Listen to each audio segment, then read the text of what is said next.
Here is picture I drew of Mr. Monkey D. Luffy, and I hope you enjoy it. I was actually thinking about drawing it and having him putting middle finger up, but then I thought maybe that would send the wrong message to the nation, so...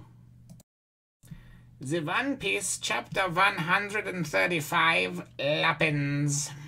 Well, hello, my brothers and sisters of the Nerd Nation.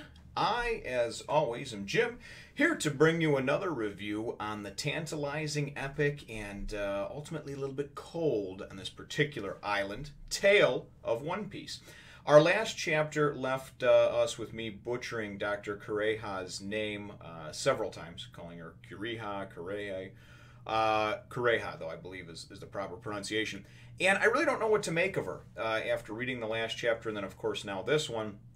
In the last chapter, it appeared that she was just kind of a like a snake oil salesman, you know, someone who took a minor injury, made it out like it was something terrible, and then magically cured it, you know. So, but I don't know. I don't know. Maybe there was more than we saw there to that particular, you know, curing the little boy at the end of the chapter. So, but we wind up, you know, leaving the chapter off right around there with Dr. Kureha, of course, you know, curing the little boy, taking 49, not 50% of the father's assets, and then the other things that she needed as well. So that's where the chapter leaves off. This one starts out with Dalton and Vivi and Usopp. They've gotten on like a horse-driven sleigh, and are riding over to the next town because they obviously heard that Dr. Kureha had come down from the mountain, and they want to try to obviously catch her and see whatever they're trying to do is they're trying to get her to meet up with and cure Nami, who is on her way up the mountain.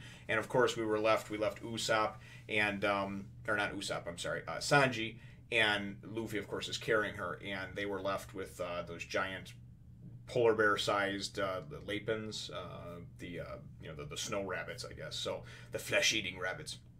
So a couple of pages, you know, at the beginning is really just them kind of racing to the next town, and, you know, and Dalton saying, oh, you know, I'm sorry, I didn't think she'd be back down, blah, blah, blah, and that sort of thing. Nothing real earth-shattering there. And then probably for the next 8 or 10 pages, there's some really cool stuff as far as the Lapins attacking. And Sanji, you know, immediately one of these things does a huge attack, this like diving like attack, you know, and Sanji's like, Jesus, did you see that move? And there's like dozens of these things. They're surrounded by him. And Sanji says, listen, because Luffy's getting ready to go, you know, knuckle up like he usually does.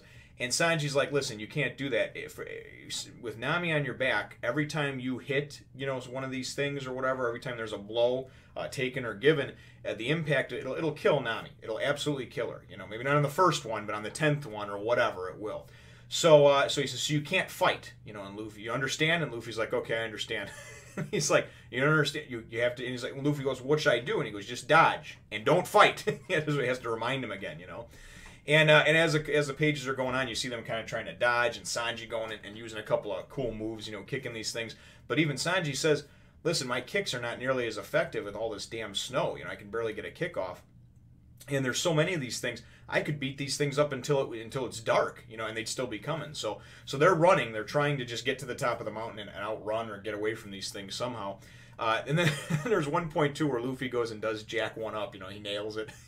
And Sanji goes, like, I told you not to hit anything. Because then in the next panel, you see Nami just kind of, like, you know, like she was jarred, like it hurt her, you know.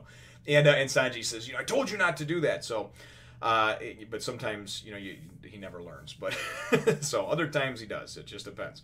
But this particular time, no, he didn't listen very well. So they wind up getting to a part where there's like I guess like a little embankment or whatever, and Sanji says, you know, just go ahead, you know, go ahead, I'll cover you, type of thing. And Luffy is able to get up there. Sanji's able to get up there, and then they're both running, and basically, I mean, these things are just bearing down on them like a whole. They're just pretty much getting, you know, getting gang raped by these things, because there's a ton of them, and they're coming after them like a mob, you know, like an angry mob. And so they're just like, you just gotta keep running, run to the top, you know. So then we go back to we see Captain, or not Captain, Wapol, I guess Wapol of Tin, and he and his crew, of course, in the last chapter, they had seen Drum Island. They finally got back to the Drum Kingdom, and they saw it from a distance. Now they're docking up, and in the next several pages is them docking up. His first two in command, who were introduced to as Chess, is the weird. He was like, I guess, the chief of staff for the country. And he's the one that looks kind of like a jester. The guy that's got like the big afro that almost looks like a version of Gaiman, like a taller version of Gaiman. His name is Kuro Marino, I believe.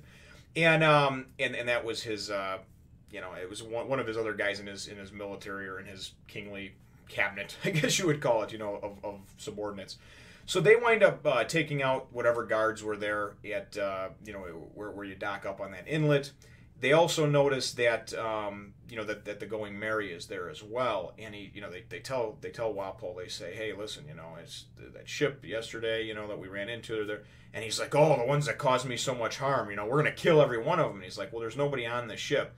So clearly, if they looked at it, I mean, Zoro was supposed to be on the ship, but last time we saw him, he was going to take a dip in the water for training purposes and such, and so maybe they just didn't notice him. I don't really know what the story is, but they claim that it's not there. So they're going to go, and that there's no one there.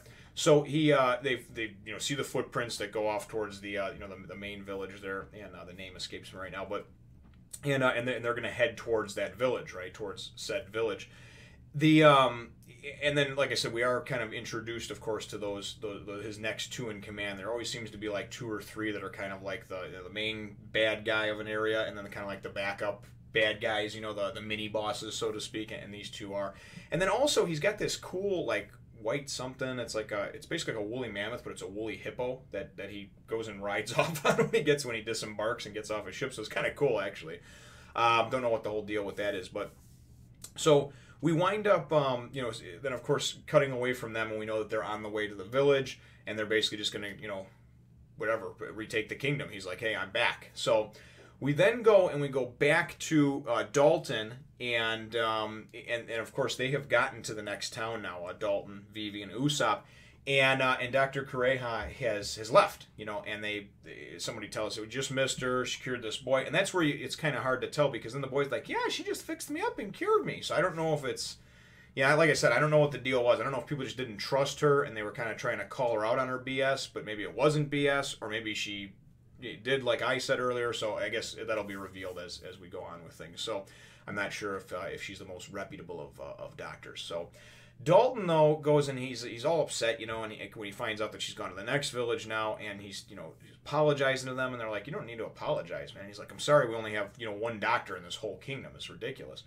And obviously the kingdom's in a lot of turmoil since the crap with Wapol and then Blackbeard coming and everything else. So he gets word then from one of his people that the guards, have been killed, all the ones that basically watch out for ships to come in by a submersible vessel.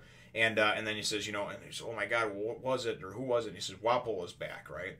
So Dalton goes, and he's got some kind of personal score to settle with Wapol, and he hops on his horse, and he starts riding off towards the village. And as he's doing it, he's like monologuing, and he's talking to himself, and he's like, I'm not going to do this I'm not going to do this as like an act of like revenge or anything like that. I've committed the same sins as you. Basically, I'm just going to take care of it and fix my mistakes now. And I think what it is that he was probably, part of that kind of evil reign in some way, shape, or form, and feels responsible for it. But then maybe once he actually saw how that affected the people itself, maybe he kind of turned and had different thoughts about it. Or maybe he just blindly followed in a lot of what King Wapol said, and and again never really truly took in what he had done wrong. So I guess it's kind of neat though, because we did get introduced to a few new characters. So that's how the chapter wraps up, and certainly looking forward to seeing more of this particular chapter. So my chapter question is, and I know this is kind of a simple one, but I've tried to look things up, and I am trying to catch up with the anime, and eventually I'll be caught up enough to where I'll be able to pronounce these things much easier. But Kureha, I was able to figure out, how do you properly pronounce, is it Wapol? And the giant flesh-eating bunnies, are those Lapins, Lapins? What are those? So if you could phonetically sound it out, or if anybody has a link to the way those names are pronounced, or whatever the case may be, I just don't want to be skipping ahead, because I'm only on like episode 8 or 10 and watching in the anime, and I just want to like skip ahead to like 80 or wherever we're at right now. and then go and backtrack and everything else. I'm trying to do it in order if I can. So that is a simple one, but if you could leave the answers in the comment box down below, I would certainly appreciate it. Feel free to hit the thumbs up, the like button if you should think that I deserve it, and, you know, subscribe if you haven't done so already. We will look forward to catching you in the next one, Nation. Remember, brothers and sisters, to share, subscribe, spread the word of the nation to others. And of course, if you like watching the videos, you know, watching them is always much appreciated. Have a nice day.